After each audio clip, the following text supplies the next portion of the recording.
पवित्र जन्माष्टमी अवसर में अलपुआ ग्रामर प्रकाश दास घरे नंद उत्सव। आहा कि नंद कोले गोविंद। ब्रह्मांड कर्ता श्रीकृष्ण जन्मोत्सव गाँ ठारू सहर उत्सव मुखर। एही परंपरा बहु पुराणा वर्षके थरे एही नंदोत्सव को दिन को सारा देशवासी बेस उत्कंठार सह चाहिथांती पालन करने।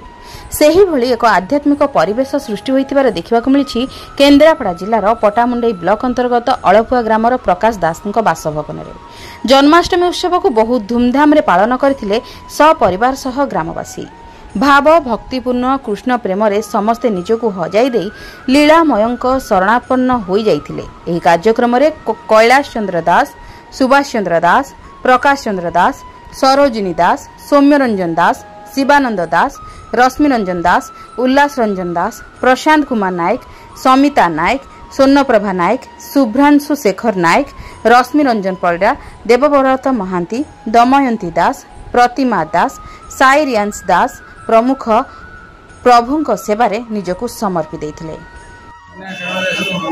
सरोजिनी दास स्वर्गत ऋषिकेश दास बहु मोर पति श्री प्रकाश चंद्र दास सच्चिदानंद परमानंद प्रेमानंद स्वयं भगवान मोर प्राण मोर जीवन मोर धन मो गलामाली मो नयन पितुली जमीती आमे गोटे आम पिलार जन्मदिन आमे पालन करूँ। मो निजर परिचय कौन जानिनी, मोर जन्मदिन कौन जानिनी, किंतु स्वयं भगवान जी मते दुनिया को आनी जन्मदिन कि भली भाव पालन करी एक मास आगु मो आखिर निद हजि जाइए। मोर प्रभु सी मोर पुआ, सी मोर पितामाता, सी मोर बंधु, सी सब किछि मो घर माने पूर्ण सी छाड़ी के मो मुहूर्त रही पारिबे नै। प्रति मुहूर्त में तांको ही चिंतन करे।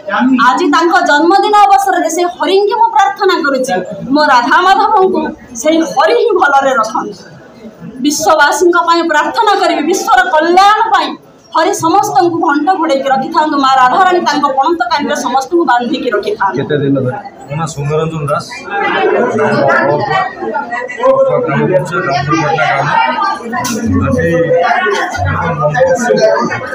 आनंद उल्लास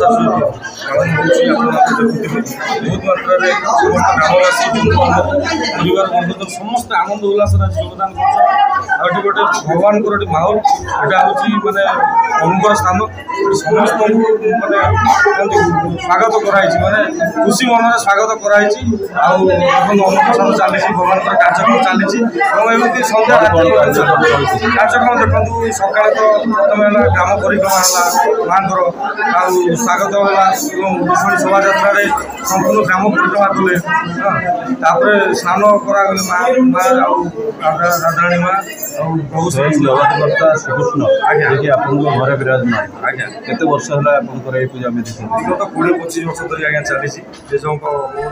केन्द्रापड़ा जिला प्रतिनिधि जसवंत जेना रिपोर्ट, जन अधिकार लाइव।